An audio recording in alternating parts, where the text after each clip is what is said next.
ce que l'on constate aussi, c'est que là, ça vise surtout à réduire le coût des procédures judiciaires et d'accélérer les procédures, c'est-à-dire qu'en fait, les employeurs aujourd'hui pourront licencier beaucoup plus vite. C'était le but avec l'ANI, et là, ça, si vous voulez, ça va être conforté avec cette loi.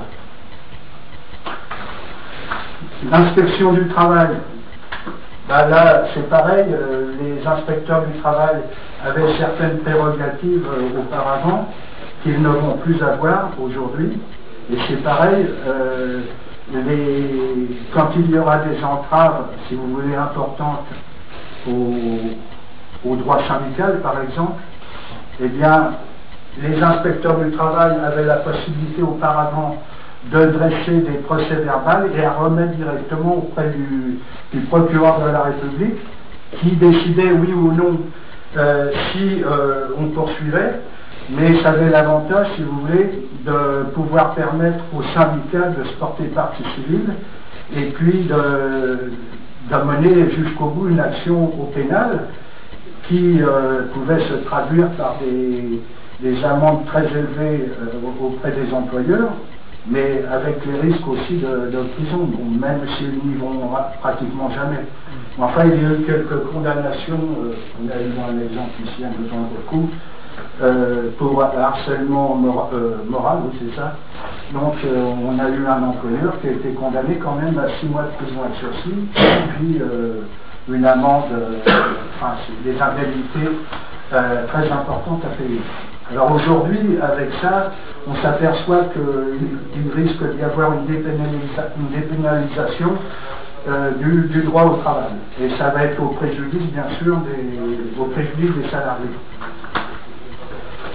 La médecine du travail, là pareil, hein, on s'aperçoit qu'ils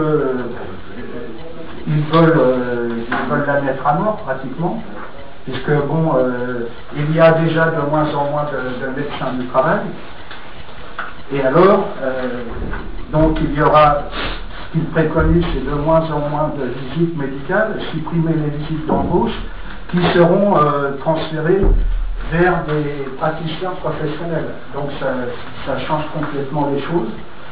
Et le médecin du travail avait au moins l'avantage d'être en contact direct avec les salariés, et donc, si vous voulez, il était à même de provoquer une procédure d'alerte et de dénoncer, si vous voulez, réellement les conditions de travail des salariés. Donc, parce qu'il faut savoir que, bon, si quelqu'un n'a jamais travaillé en usine, il y a des altérations extrêmement importantes hein, qui ont lieu selon les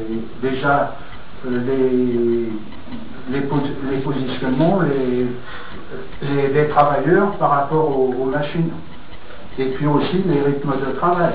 En plus de ça, il y a les pressions psychologiques qui sont exercées. Nous, on a connu ça, je ne sais pas si chez Brown c'est la même chose, mais on a connu ça aussi chez Valéo. Donc là, tout ça, c'est pour nous.